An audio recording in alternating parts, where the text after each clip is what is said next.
de nos concurrents, c'est que nous avons mis en place une plateforme digitale qui nous permet de rassembler une communauté qui s'élève aujourd'hui à peu près 12 000 managers de transition.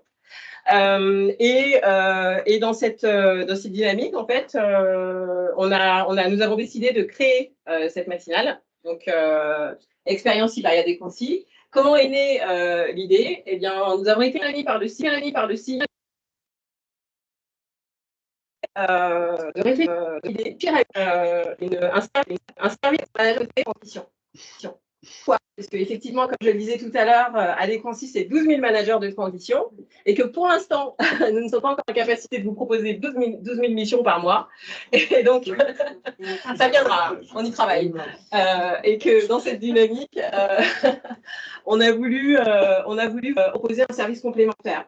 Donc, on a décidé de mettre en place des matinales qui auront lieu une fois par mois, parfois 2 fois par mois, et aborder des thématiques avec vous qui seront présentées par des experts dans leur domaine et qui viendront alimenter ou compléter finalement vos connaissances et vos compétences et puis vous accompagner dans la pratique au quotidien de vos fonctions.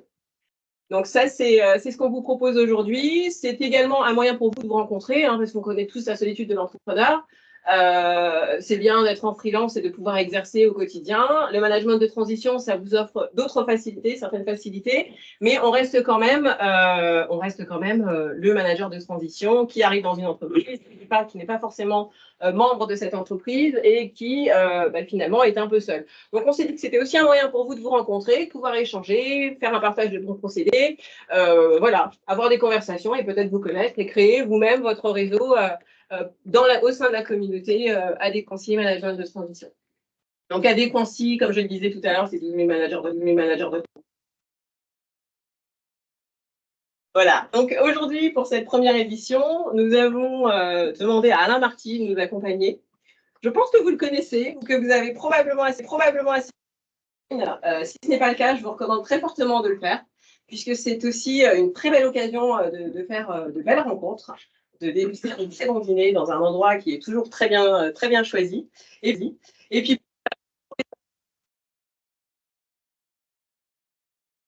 de goûter différents vins.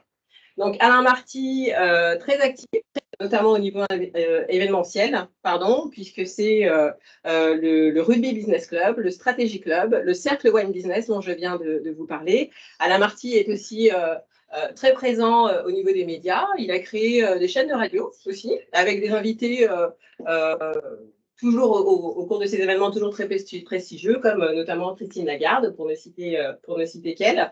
Alain Marty, c'est aussi un auteur qui a écrit plusieurs livres toujours liés au réseau, et qui a fondé récemment Networking Premium Group, qui vous présentera très bien dans quelques instants.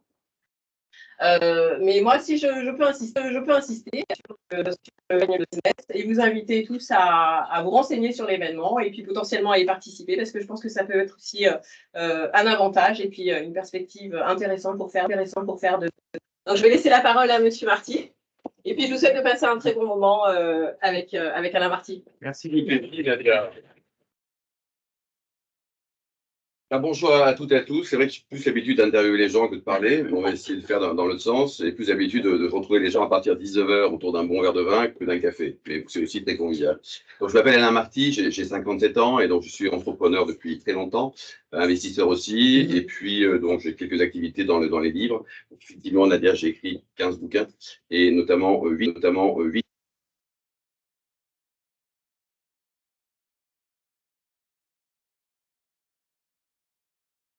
Le prochain bouquin, le 8e sur le thème, va être publié en avril, dans quelques mois, hein, avril. Et donc le thème, c'est de Cro-Magnon à LinkedIn, vive le networking. Donc ça serait une réflexion un peu plus poussée que ce que je fais jusqu'à maintenant. Donc ça, c'est une vie qui est 100% networking. Donc je vais expliquer un peu comment j'en suis arrivé là, ce que j'ai fait.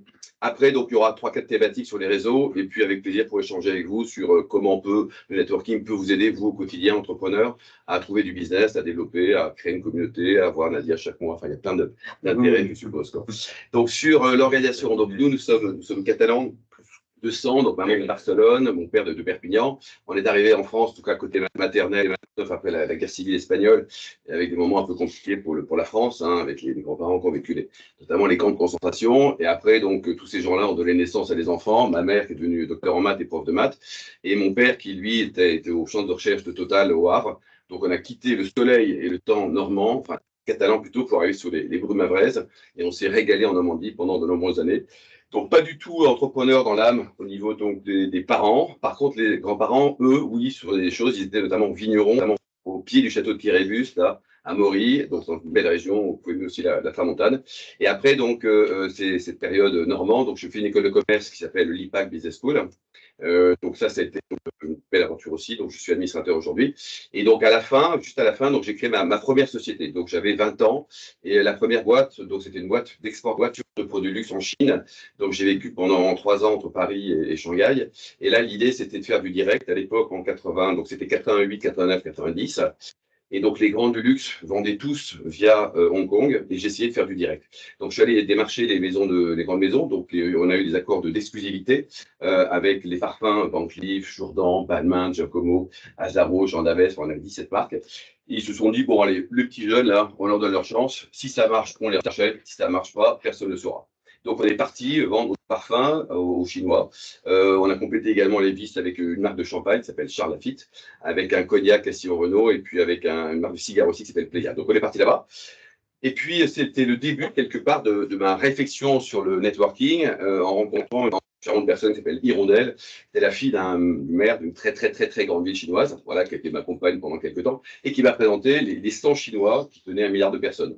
Donc là, j'ai commencé à comprendre que pour trouver la bonne personne, il fallait rencontrer une personne, puis deux, puis trois, puis quatre. Et ça a permis de développer un réseau en Chine et également donc du business. Et au bout de 3 ans, donc j'ai décidé de revenir en France pour plein de raisons. D'abord, j'avais fait le tour de la Chine, j'allais quand même très loin des codes de la Catalogne. Voilà. Deuxièmement, il y avait un choix de vie. Le papa était certes influent. Absolument, je me mariais avec sa fille, parce que ça ne faisait pas, ça c'est les codes interculturels, d'être avec quelqu'un sans être marié, c'est respectable, mais j'ai le droit aussi d'avoir un avis différent. Voilà.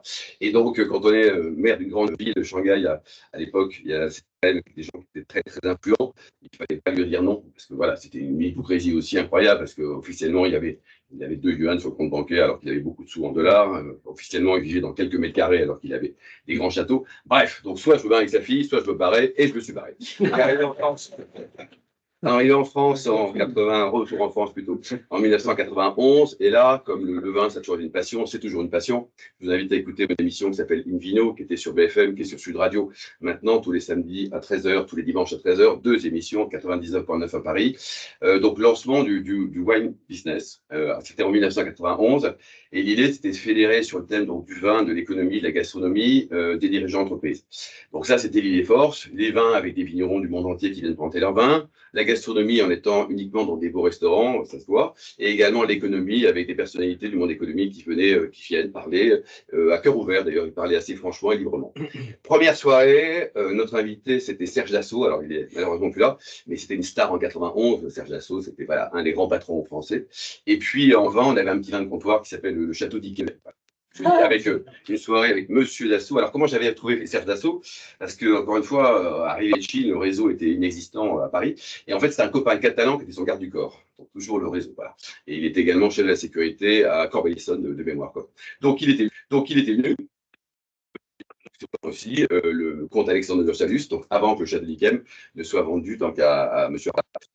Et là, je me suis dit, on va avoir 500 personnes. 500 personnes, parce que c'est un super programme. Et on était 14.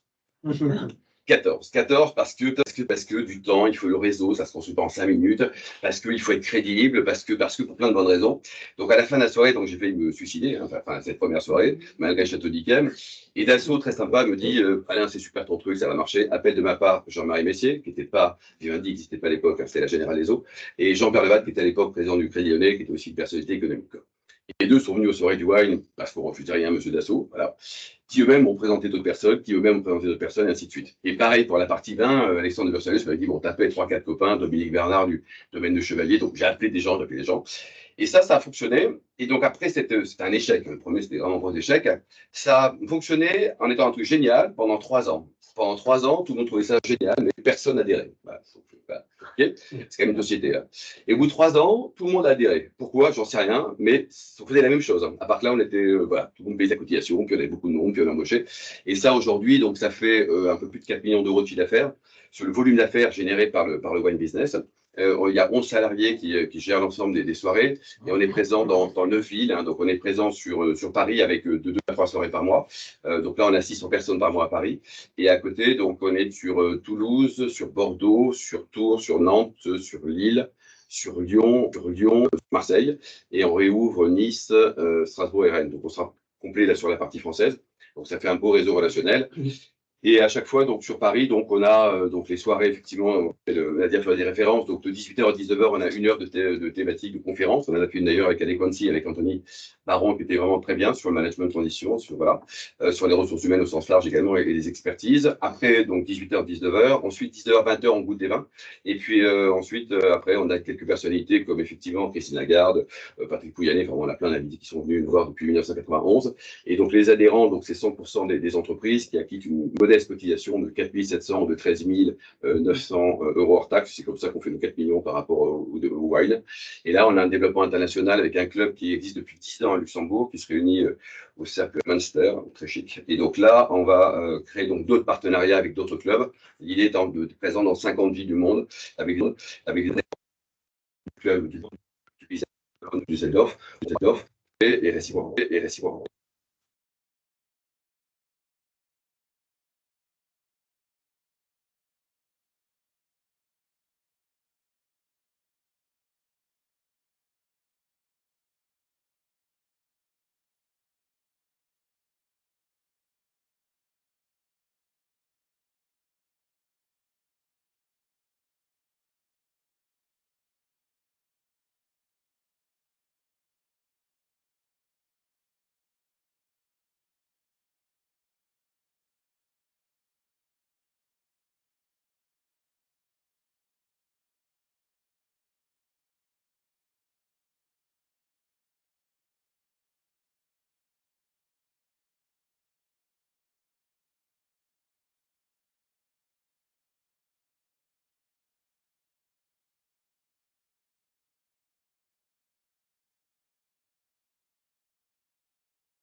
Une radio qui donne 100 000 euros par an, ou 2 entreprises à 50, ou 3 entreprises à 33.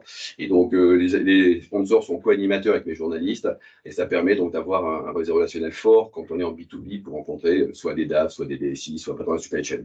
Donc ça, c'est un fonctionnement qui marche bien pour les fonctions de support. On envoie les podcasts à 100 000 personnes quand même chaque mois. Et après, on a la deuxième tranche, les dirigeants d'entreprise. Donc là, on a 4 radios.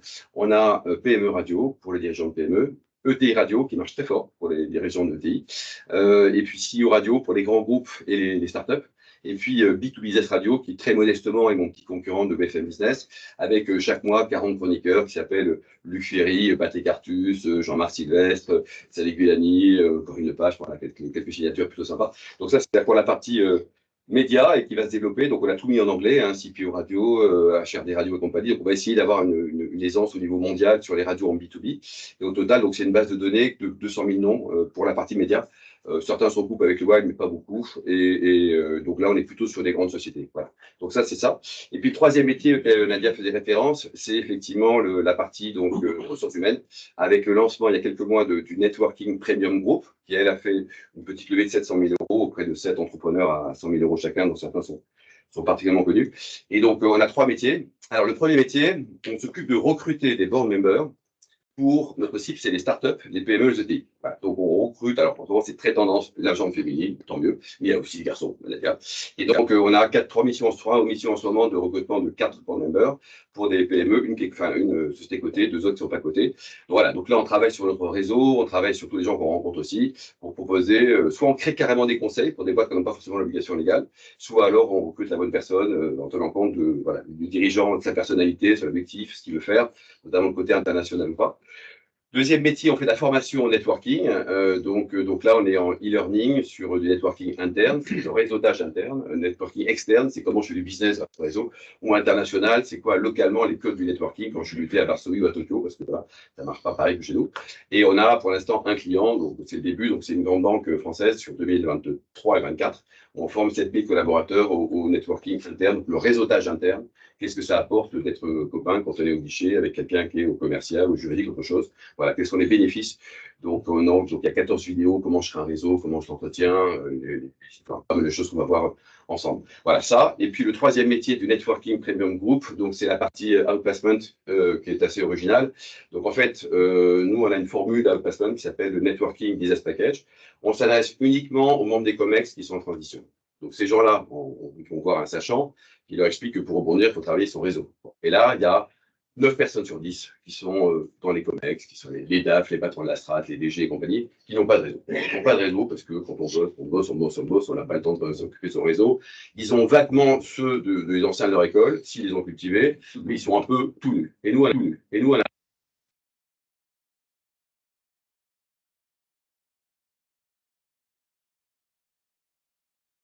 tout. Donc, qu'est-ce qu'on fait pendant 2 jours? On va le former en one-to-one au networking, pour rebondir grâce au networking.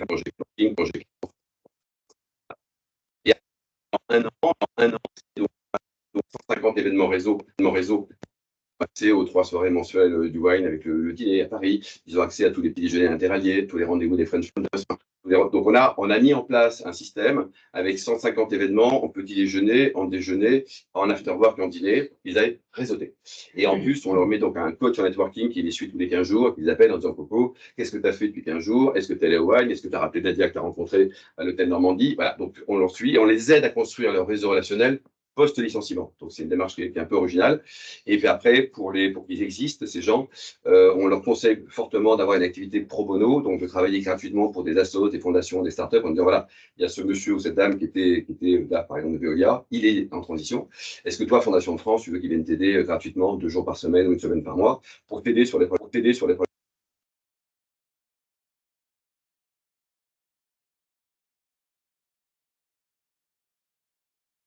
C'est-à-dire, il est rallié, elle a un truc à raconter sur ça. Même quand on leur a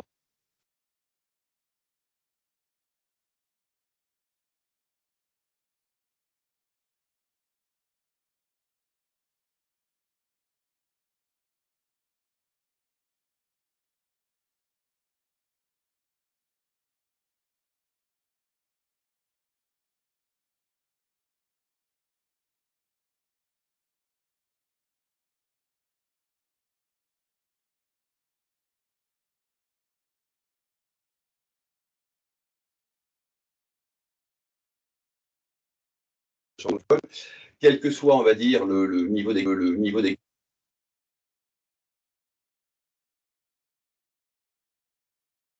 donc ça permet d'avoir un accès rapide à un réseau, qui est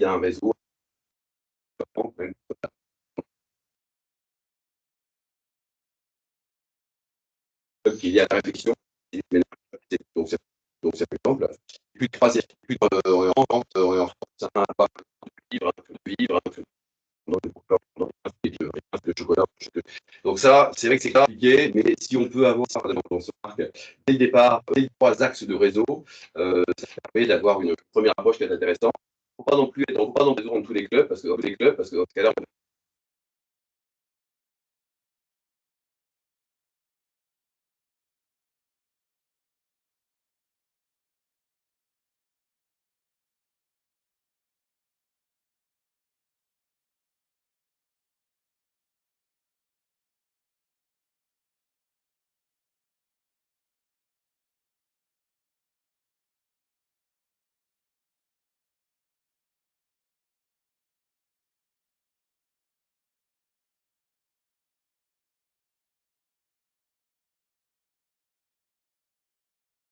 Donc, il s'est dit, je vais aller voir ça. Et finalement, ils ont fait affaire ensemble. Et c'est incroyable. Donc, ça veut dire que le contact, il était présent sur tous les sites, tous les intermédiaires pour dire, j'ai une boîte à racheter, j'ai un budget de 7 millions d'euros pour ça, ça, ça.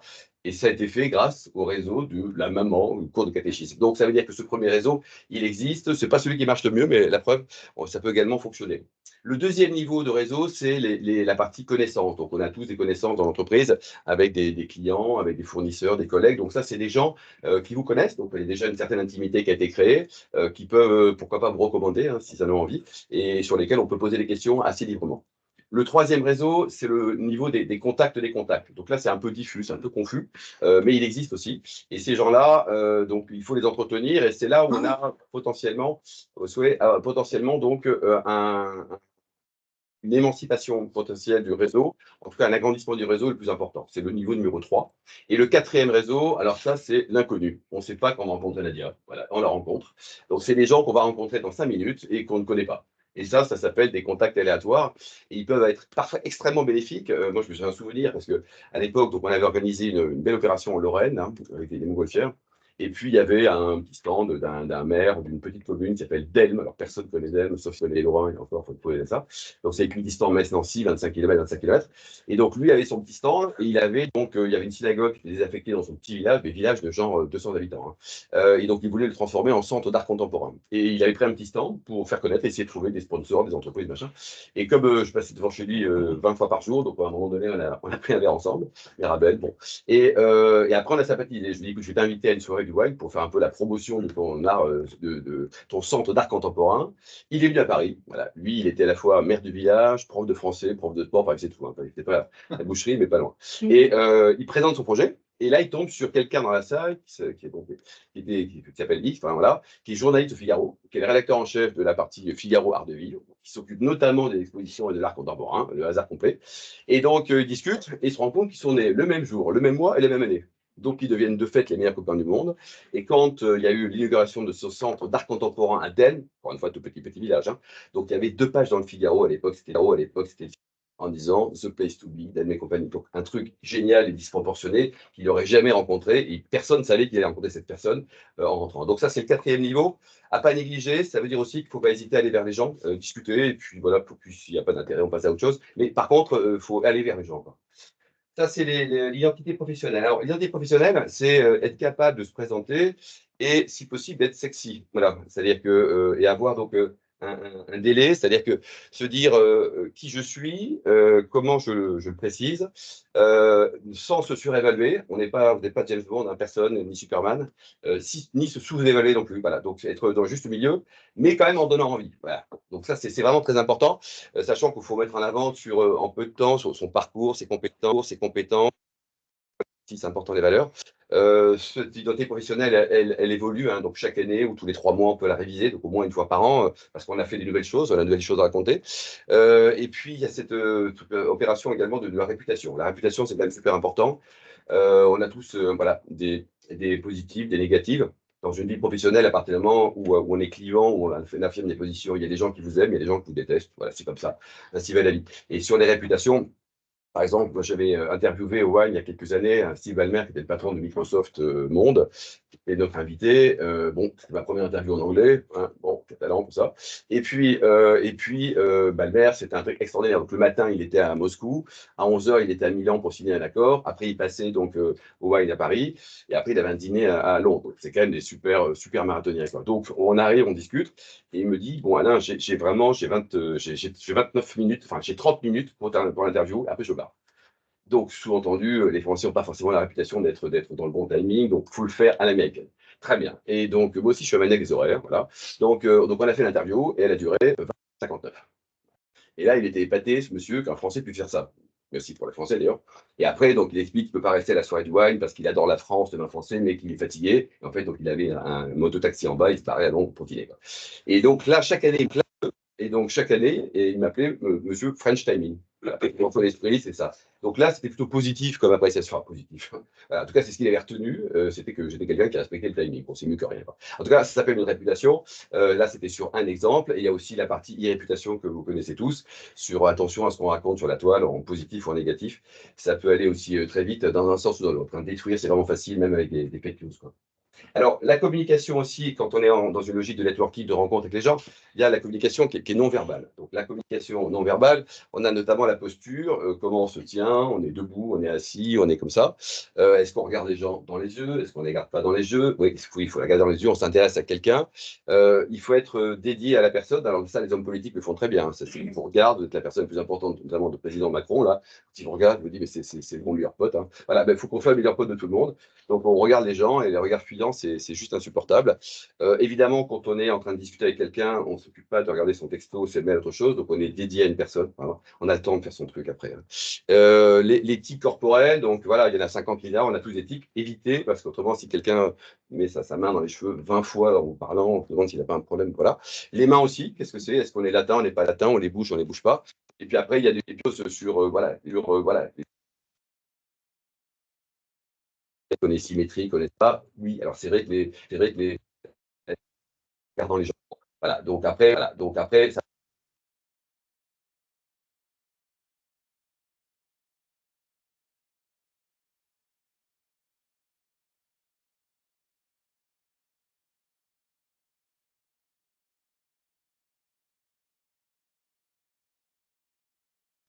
salut, voilà, vous donner envie. Alors, susciter l'envie de se retrouver en 30 secondes, en 1 minute, en 3 minutes, c'est pas facile. Mais on peut s'entraîner là-dessus, mais c'est vraiment très important. Donc, c'est comment je donne envie. Voilà, comment je donne envie. Attention, les fautes de français, hein, moi je suis un maniaque en vélo, ça je ne supporte pas. Voilà, et tous mes copains d'ailleurs, c'est par capillarité, deviennent comme ça. Donc, après, il y en a plein voilà, qui s'en foutent. Mais il y a aussi des gens qui se disent c'est pas bien. Donc, attention, attention, attention, surtout quand ça se répéter. Et puis l'intonation, c'est très important. On se rendait compte pendant avec les émissions de radio là, qui fêtent les 20 ans donc, de Invino cette année, là, en mois de mars. Ça paraît bête, mais il faut donner du rythme à sa voix, parce qu'après, on peut avoir un ton monocorde et on devient très vite chiant, même quand on a un excellent fond. Donc, attention à la forme, elle est très importante. Sourire, et notamment quand on est au téléphone. Donc, de temps en temps, il faut sourire au téléphone. Donc, on est là un peu bête de sourire à son téléphone, quoi. Mais ça s'entend énormément et ça donne envie aux gens de réagir. Donc, attention à la voix. La voix, c'est très important, quelle que soit, qu'elle soit une jolie voix ou pas une jolie voix. Peu importe, il faut trouver du rythme dans ses propos pour pas les gens se disent, tiens, on va se barrer, Marty, on va prendre un café. Voilà. Donc ça, c'est important. La communication verbale aussi, elle est importante quand on est dans une logique de networking. Alors, les bénéfices du networking, donc là, c'est vrai qu'il y a un constat. Le constat, c'est que pour les jeunes, hein, les jeunes donc, considèrent à 80% que c'est un accélérateur de carrière. C'est quand même beaucoup, 80%. Et on peut considérer qu'il y a 80% des jobs, ou 85% des jobs qui sont pourvus par relation. C'est ce qu'on appelle la zone grise. Donc oui, c'est vrai que, surtout à partir d'un certain âge, le côté réseau aide vraiment, vraiment, vraiment à trouver du boulot, du business. Voilà, c'est énorme. Moi, je sais que chaque semaine, je sais pas, il y a peut-être 10 personnes qui appellent en disant je cherche une assistante, je cherche quelque chose, tu connais pas quelqu'un, et bon, ça c'est quelque chose que je fais amicalement. Donc le réseau, le networking, donc ça permet aussi d'accéder à des informations plus rapidement. Alors attention, il peut y avoir aussi des fausses informations. Voilà. En tout cas, on a l'info, on a l'info sous-jacente qui peut être intéressante. D'échanger aussi sur les bonnes pratiques, c'est un peu ce que vous faites ici aujourd'hui. Donc avec tu es qui, qu'est-ce que tu fais? Et c'est intéressant, on a toujours des choses à apprendre, quoi. Accroître sa visibilité, il faut sortir. Voilà, même quand c'est pas naturel, il faut sortir. Obtenir des recommandations, ça c'est aussi important parce que tout le monde se renseigne sur tout le monde. Il n'y a pas que Google, qui est un élément, mais sans plus. C'est pour ça qu'il y a plusieurs clubs qui existent. Hein. J'ai un très bon bouquin sur le sujet, mais notamment les BNI, là, j'ai rien pour eux, contre eux, je les connais pas d'ailleurs. Mais c'est vrai que se dire on se connaît pas, on va discuter ensemble 10 minutes, et après tu vas me recommander, je te recommander, je trouve que c'est un peu rapide. C'est-à-dire que la recommandation, moi quand je recommande quelqu'un, c'est parce que je connais la personne un peu. En tout cas, j'ai décelé des choses et je connais la personne à qui je vais l'envoyer. Et c'est pas envoyer pour envoyer parce que lui, il rêve de rencontrer. Si ça va pas marcher, ça va pas marcher. Moi, je sais que j'ai un souvenir, par exemple, bon, enfin, donc Pierre Cardin m'a beaucoup aidé au début de ma carrière. Donc, en nous sponsorisant avec le Maxime de Pékin en Chine, après le Maxime aussi. Et moi, j'avais très envie de racheter Maxime, parce que je me disais, on va faire le web business partout là. Maxime, c'est fermé, il y en a un rue Royale, il n'y a que 3 Russes et 2 rats qui vont nous bouffer. Enfin, bon, c'est l'horreur. Donc, on met un chef, on met du casse, on fait un truc génial. Donc, comme on était très potes avec Cardin pendant de nombreuses années, suivant les jours, quand j'allais voir, il me dit, Alain, c'est bon, je vais te vendre Maxime, c'est 500 millions. Alors, il fallait tomber le bon jour, c'était 500 millions de francs, d'anciens francs ou d'euros. Donc, voilà. Mais en fait, je me suis rendu compte, 20 déjeuners qui ne me vendraient jamais, parce qu'il, voilà, après moi, le déluge, et c'est comme ça. Et donc, j'en parlais à un copain qui a une boîte cotée qui l'a vendue il y a 9 ans. Très belle boîte. ta belle boîte dans les steaks, des gros steaks. Hein. Et donc, lui me dit, ça serait super, je vais t'aider à racheter Maximus. Bon, est-ce que tu peux me faire rencontrer Pierre Cardin? Et là, je savais très bien que ça ne marcherait pas entre lui et Cardin. Voilà. Parce que je le sais, je connais très bien lui, je connais très bien Cardin, ça marche pas. Mais il insiste, donc je dis, on y va. Et donc là, je crois que c'est un des moments de ma vie les pires, c'est-à-dire que je rentre dans le bureau, il savait très bien que je venais avec quelqu'un. Hein. Et donc, Cardin me dit, t'es venu avec quelqu'un aujourd'hui? Bon, merci pour le monsieur qui est là, pour qu'on s'assoie.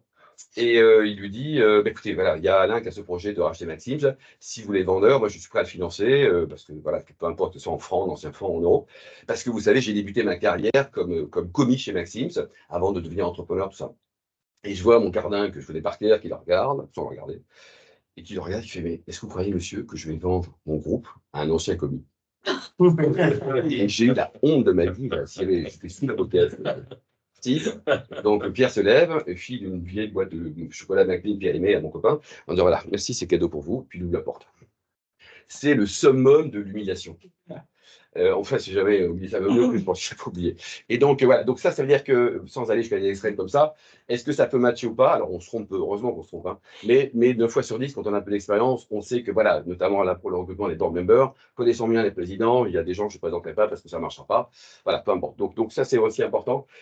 Les bénéfices du réseau. Alors ensuite, pour la partie réseau et bénéfices, l'intelligence collective, donc voilà, ça c'est aussi une évidence, mais on raisonne plus sur les meilleurs.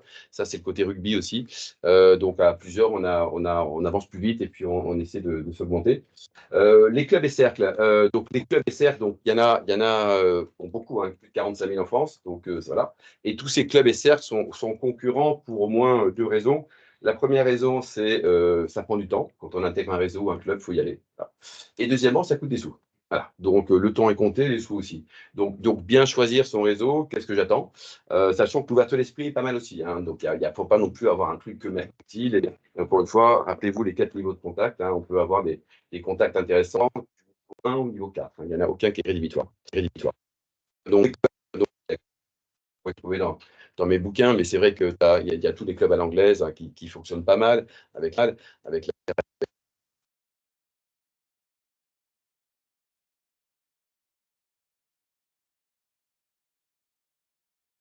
avec la grande ville de Lyon, par exemple, le Loup Rugby a aujourd'hui un peu plus de 800 entreprises partenaires. Donc, ça, c'est être intéressant quand on aime le rugby. Quand on n'aime pas le rugby, il ne faut pas y aller. Il ne faut pas aller juste pour rencontrer les patrons, mais il faut aimer le rugby. Voilà. Mais c'est important. Et donc, c'est le cas pour tous les clubs, quel que soit dans le domaine sportif, que ce soit le basket, que ce soit le hand, autre chose. Donc, voilà, il faut avoir une appétence pour ça. Les clubs régionaux, donc, en tant que Catalan, donc, je suis vice-président des Catalans de Paris. Bravo. Et donc voilà, donc il y a un réseau d'entraide et c'est vrai qu'on essaie de sonner un petit coup de pouce parce on partage un point de l'Europe qui nous est cher, ou même chose chez nos amis bretons là, pour les dîners celtiques, hein, qui est vraiment un club très important avec tous les grands patrons bretons qui sont présents. Donc il y a des gens qui sont naturellement au réseau régionaux, les Corésiens, les Aveyronnais, les Marseillais, d'autres qui ne sont pas du tout. Voilà, donc ça varie suivant les catégories. Les clubs évidemment patronaux, avec par exemple le MEDEF ou l'APM qui a été créé aussi en 1991 comme le Wine Business, ou le CJD qui est particulièrement actif notamment en province. Les alumni des écoles, donc ça je fais des références au premier niveau sur la panoplie des 3 clubs à avoir. Les anciens aussi des entreprises, c'est des clubs qui fonctionnent vraiment très bien. Donc, il y a pas mal d'anciens qui se structurent. Hein, aujourd'hui, Accenture ou L'Oréal, enfin, toutes les boîtes ont les anciens, ou Xerox, il y a quand même pas mal. Et ce sont des clubs qui sont assez puissants. Les réseaux aussi internationaux, ça c'est pas mal aussi parce qu'on a vraiment besoin une ouverture internationale. C'est fini la France, uniquement la France. Donc le YPO, donc c'est tous les patrons de moins de 45 ans de mémoire, avec un vrai réseau mondial très puissant, avec des gens qui ont vraiment des belles boîtes. Ou les French Founders, c'est des gens que j'apprécie beaucoup. Donc c'est un réseau de Français qui est aux 4 coins du monde, donc avec beaucoup de dirigeants d'entreprise, d'entrepreneurs. Je leur fais souvent de la pub, bon, je n'ai pas d'intérêt particulier chez eux, mais c'est vraiment très bien ce qu'ils font. Donc ça a été créé il y a une quinzaine d'années par 2 Français. Et donc les 2 associés, il y en a un qui vit à Madrid, l'autre qui vit à New York.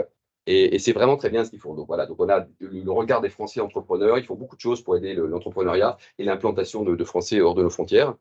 Ensuite, sur les autres réseaux, donc on a les classiques, tout ce qui est lié à l'art de vivre, avec alors le club des croqueurs de chocolat, ça peut faire sourire. Et c'est un club qui est hyper. Alors pareil, hein, c'est comme le rugby, il faut aimer le chocolat, mais ça concerne peut-être plus de monde, quoi. Mais c'est un club qui est hyper puissant. Il y a vraiment des gens très très connus et très influents qui sont là, qui ont une passion, c'est le chocolat, ou des collectionneurs de voitures, comme je sais pas, le FJDC par exemple pour les Jaguars. On a aussi tous les syndicats au club professionnel, hein, donc par partie de métier, comme les DCF pour les commerciaux, les LNDRH pour pour les DRH ou la DFCG pour les directeurs financiers. Le Siècle aussi, qui est un club statutaire qui, pour moi, est le plus influent club en France aujourd'hui. Les chambres de commerce internationales, hein, quelle que soit l'origine du pays. Les clubs services, il ne faut pas négliger ça parce que parfois, ils ont une réputation d'être un peu âgés. Bon, c'est pas faux, mais d'abord, ça sera joli. Et puis, deuxièmement, quand on va rencontrer M. Schweitzer, il a forcément des enfants, il a aussi des petits-enfants, des sous-petits-enfants. Donc, ça veut dire qu'encore une fois, dans le réseau, d'abord, c'est toujours intéressant d'apprendre sur les choses que des gens qui ont un peu de cheveux blancs. Puis, deuxièmement, par capillarité, on peut avoir des contacts aussi intéressants, peut-être pas direct, mais indirect. Donc, voilà. Donc, ça, c'est l'apologie des gens un peu âgés, 57 ans, ça y est. Et puis, il y a aussi tous les réseaux féminins qui sont très forts, qui existent. Et là, il y en a beaucoup en France, et c'est une très bonne chose que ça existe. Donc, en fait, il y a vraiment beaucoup de types de réseaux. Il faut juste sortir à l'aise dans l'objet même du réseau. Et pour terminer, quelques questions pratiques. Alors, c'est vrai que c'est pas mon cas aujourd'hui, mais quand on est en situation de networking, il faut vraiment commencer par écouter le plus possible, hein, 70-30, un minimum. Voilà, on n'est pas là. C'est vraiment les gens qui vous racontent leur vie, vraie ou fausse. Faut qu'il y ait un échange. Voilà, le 50-50 ou alors 70-30, c'est encore mieux d'écouter vraiment les gens. Faut pas hésiter à prendre des notes, parce que même quand on a une bonne mémoire, on oublie les choses. Et c'est sympa quand on a croisé quelqu'un, se dire, tiens, Nadia, je sais qu'elle est passée par Air France, je sais que, etc., etc. Donc on le note, voilà, comme ça, si on revoit Nadia, c'est bien de les relire avant d'avoir. Comme ça, on sait qu'elle est sympa, qu'elle fait ses cycles et compagnie. Voilà. Ou pas sympa d'ailleurs. Et donc, ça, c'est la prise de notes, c'est vraiment important de les relire. Alors, ça ne peut être pas des fichiers, mais c'est juste des notes sur ça. Aller vers les inconnus, alors ça, c'est pas facile du tout, notamment quand on arrive dans un café, bon, peut-être plus simple en petit déjeuner, mais en cocktail, voilà, on va vers lui, lequel, bon, allez, quand il y a des groupes qui sont formés, comment je fais pour arriver, bonjour, au revoir. Bon, il faut se forcer. Voilà, donc il faut commencer par aller voir ceux qui sont seuls, parce que par définition, voilà. Et puis après, il y a d'autres personnes, d'autres groupes qui peuvent se constituer. C'est pas facile, hein, on se dit qu'est-ce qu'on fait là, même si les règles du jeu sont assez établies au début de l'événement, hein, de la manifestation. Prendre du temps pour échanger, même parfois on se rend compte en 2 secondes qu'il est nul, qu'elle est nulle. Mais c'est pas grave, après c'est un petit peu de temps. Ça s'appelle la politesse. Voilà. Donc, faut pas, voilà, se dire, voilà, il y a des gens qui, au bout de 2 secondes, se barrent. C'est pas bien, pas bien. 80% des promesses non tenues. Alors ça, c'est peut-être même plus que ça. Donc, il y a plein de gens qui vont dire, c'est super, on va se rappeler, c'est génial, ça m'intéresse beaucoup. Bon, il y en a 80% qui vous rappelleront jamais, qui vous prendront jamais. Donc, c'est pas grave, il faut juste savoir s'il y en a 80% qui vous répondront pas. C'est pas vous qui êtes en cause. Peut-être un petit peu parce que ça n'a pas été bon, mais à peine. Et c'est parce que c'est comme ça. Donc le 80%, c'est beaucoup le 80%, mais voilà. Pensez également à remercier donc le petit mail, sans être insistant, mais bon, c'était bien. Merci beaucoup Nadia pour cette présentation ce matin et bon courage. À bientôt peut-être au tour d'un café. Voilà, donc ça s'appelle aussi des règles de base de politesse, de penser à remercier. Tout n'est pas évident. La différence d'âge, c'est pas grave. C'est-à-dire que quand on est dans une logique de networking, à partir du moment où on a une logique professionnelle, même si les réseaux c'est un peu entre le privé et le professionnel, faut pas hésiter à discuter avec des jeunes ou avec des vieux. Bon, c'est pas. Alors, voilà, donc faut faire toujours un temps respectueux, mais faut pas hésiter. Il n'y a pas de. Au contraire, encore une fois, chacun s'enrichit. Le tu ou le vous, ça dépend. Ça dépend. Voilà. Donc, il y a des gens qui tutoient naturellement, d'autres qui préfèrent un vouvoiement. S'adapter, on peut poliment poser la question, est-ce qu'on dit tu joues ou alors on le fait spontanément, et puis si continuez vous voyez, bon, sur le vous. La fidélité, alors ça c'est important aussi, notamment dans une relation networking.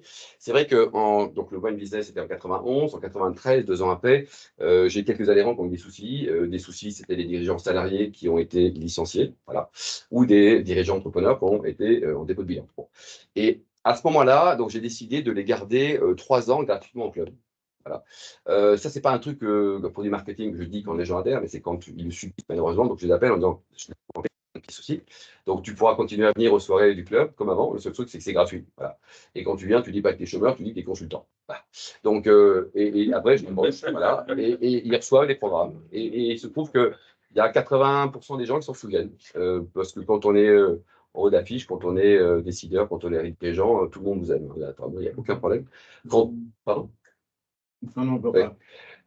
Et quand on n'est plus comme ça, c'est plus compliqué. Voilà, donc c'est un petit peu différent. Et je pense qu'une des raisons du succès de ma longévité dans le networking, c'est d'avoir essayé d'aider les gens aussi quand ils n'étaient pas en affiche. Voilà. Et de temps en temps, j'ai des témoignages qui font très émouvants de personnes. Alors après, que j'ai aidé à rebondir ou pas, peu importe. Hein. Mais en tout cas, la main tendue, il y a quand même beaucoup de gens qui vous oublient.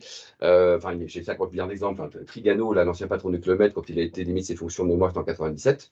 Voilà, lui, il est passé, il me disait, de 400 invitations semaine à zéro. Zéro. Enfin, c'est pas beaucoup, 0. Hein. Voilà. Tous les banquiers qui m'avaient dit, surtout quand encore une fois, j'ai beaucoup d'admiration pour ce monsieur, c'est quand tu as un nouveau projet, tu viens me voir, on va financer tout ça. Quoi.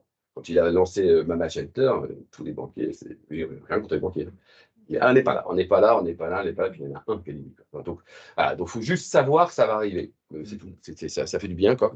Et puis, éviter également les sujets tabous. Donc, il y a des sujets à pas aborder dans un premier contact networking, ou même en général, mais networking. Donc, bon, voilà. Donc, parler d'argent, c'est un sujet tabou. Parler de sexe, c'est un sujet tabou. De religion et de politique. Hein, si vous votez à droite, on ne pourra jamais voter à gauche et réciproquement. Donc, il y a des sujets qu'il vaut mieux éviter, c'est clivant. Il y a plein d'autres sujets qui sont vachement sympas. Et c'est vrai que quand on vient à une soirée rugby, on parle de rugby œcuménique. Pareil sur le vin, on préfère le blanc, on préfère le rouge.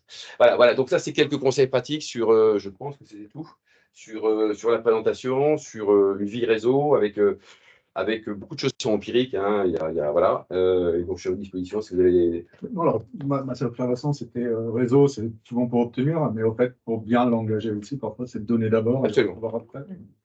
Absolument, ça, c'est vraiment très, très, très des liens plus forts, a été généreux, entre guillemets, vous donnez un coup de main à quelqu'un, comme vous l'avez fait, là. Ah, mais absolument, c'est vrai que c'est un peu la même logique que écouter avant de parler. Quoi. On donne et puis après on demande à recevoir. Quelqu'un qui ne vous connaît pas, qui vous demande un truc, c'est juste insupportable. Donc, oui, effectivement, dans la bonne. Vous avez tout à fait raison.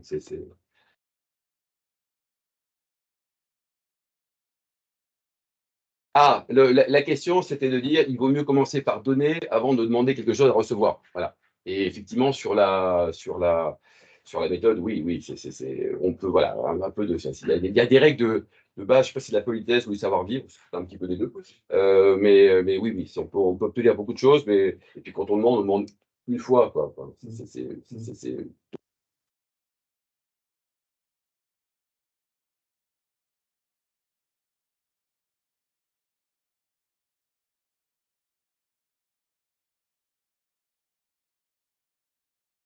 de prendre le temps de.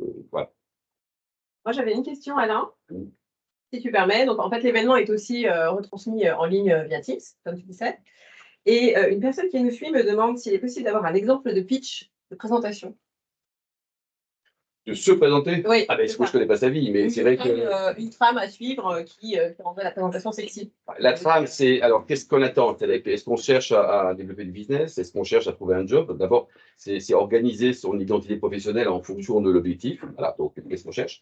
Ensuite, donc, encore une fois, avoir une version courte et expliquer des mots-clés. Les mots-clés, ça peut être, pourquoi pas, l'origine géographique, ça peut être les diplômes, ça peut être les sociétés dans lesquelles on est passé. Et puis, ne pas s'interdire aussi des choses perso quand on aime le skateboard, le machin, autre chose. Donc, encore une fois, il faut trouver des points d'appui.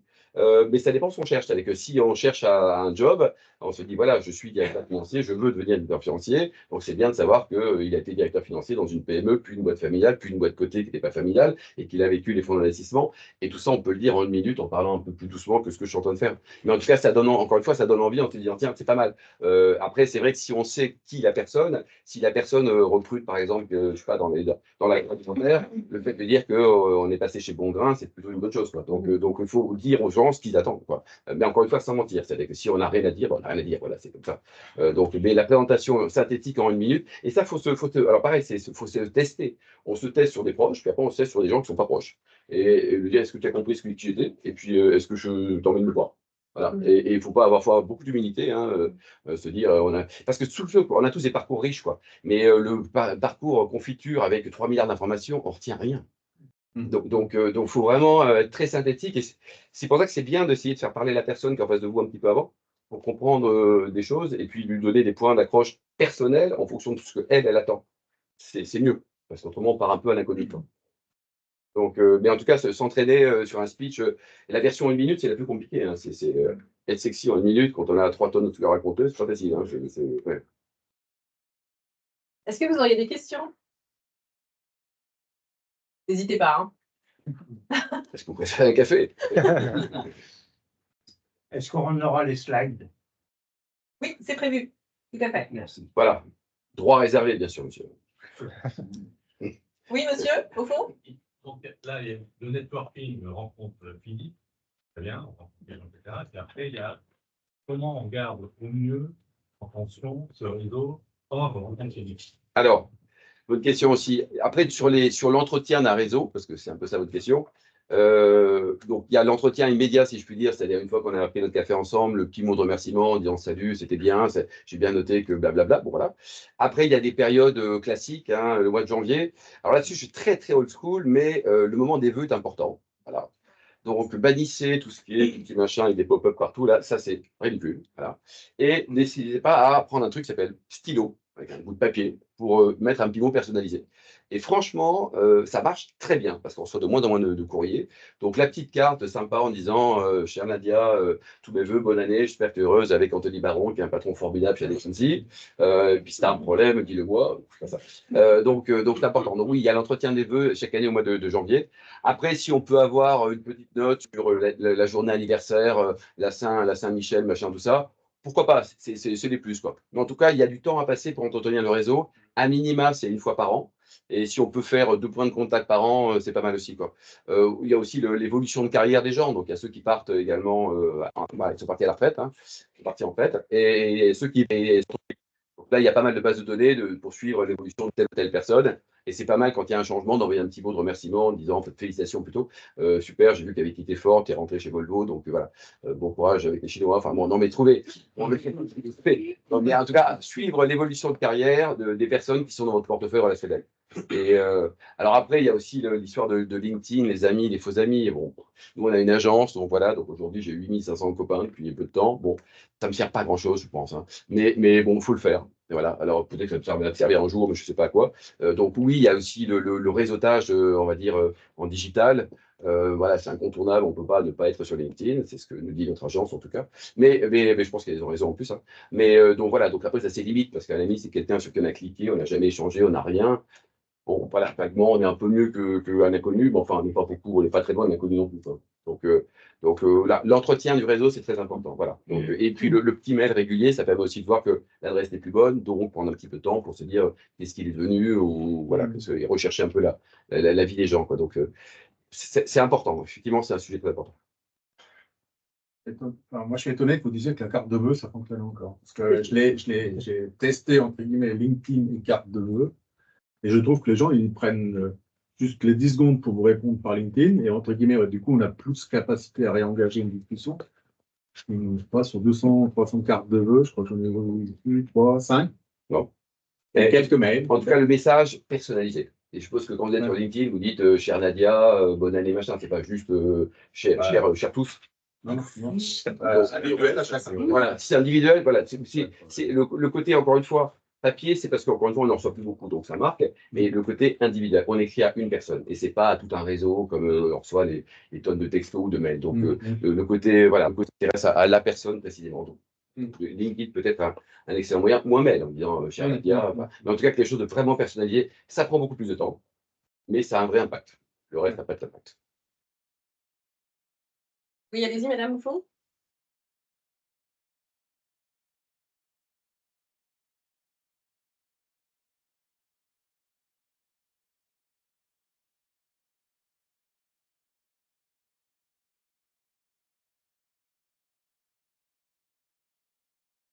Moi, je trouve ça très bien. Voilà, ça s'appelle de la visibilité.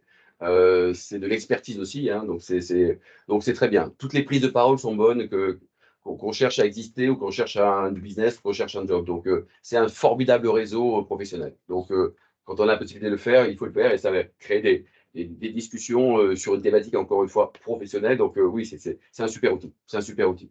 Au même titre que passer sur une radio ou passer dans une émission de télé ou s'exprimer. Il y a les échos, par exemple, donc il y a Christine Cardellan, l'ancienne patronne de l'Expansion, notamment de l'usine nouvelle, qui anime des pages dans les échos où il y a pas mal de billets. Donc des billets écrits par des gens comme vous qui ont une expertise sur plusieurs sujets. Et donc elle les publie régulièrement. Donc ça c'est bien de créer sa petite autorité en existant et en s'exprimant voilà, sur des sujets professionnels. Donc il y a pas mal de médias qui laissent la porte ouverte à l'expertise. Oui.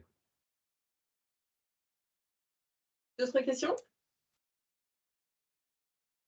Alors, moi, j'avais une dernière question. Comment est-ce qu'on fait pour accéder aux différentes prestations que vous proposez où collecter les différentes informations? Alors, bon, si si un poste de board member vous intéresse, vous allez sur le site du Networking Premium Group, et là, il y a ça s'appelle Rejoignez-nous, donc vous indiquez que board member vous intéresse, voilà, donc, comme ça, on aura vos infos. Après, sur le Wine Business, il y a le site du cercle Wine Business. Pareil pour le rugby, c'est assez identifié. Vous tapez Alain Marty, vous allez voir tout ce qu'on fait, là, vous pouvez rebondir s'il y a des choses qui peuvent vous intéresser. Et puis surtout, à partir du mois d'avril, achetez massivement ce bouquin. Vive le networking. Alors ça sera vraiment votre meilleure action et c'est pas un poisson d'avril. Voilà, j'espère que vous avez noté toutes les informations. Il y a également une information qui est celle-ci, donc vous pouvez nous suivre sur LinkedIn. On a mis deux affiches, une sur ce mur et puis une un peu plus loin. Donc vous pouvez directement scanner le QR code et nous suivre directement sur les réseaux. Oui, madame? Une dernière question, je rebondis sur votre proposition. Merci de cette intervention instructive.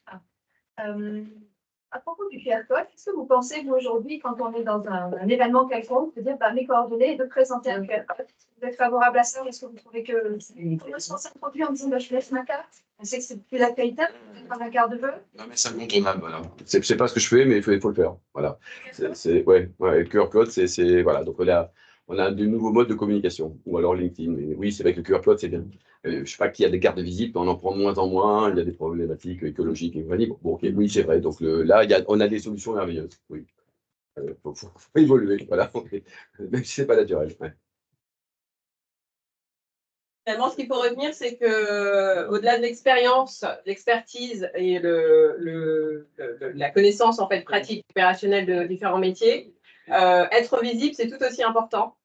Être visible, puisque finalement, le fait d'atterrir ou de bénéficier d'une opportunité découle d'expérience, de connaissance, la connaissance, le savoir-faire, le savoir-être, mais aussi l'opportunité. Et l'opportunité, c'est l'édition du fait d'avoir été là au bon moment et finalement d'avoir un bon réseau et des bonnes connaissances.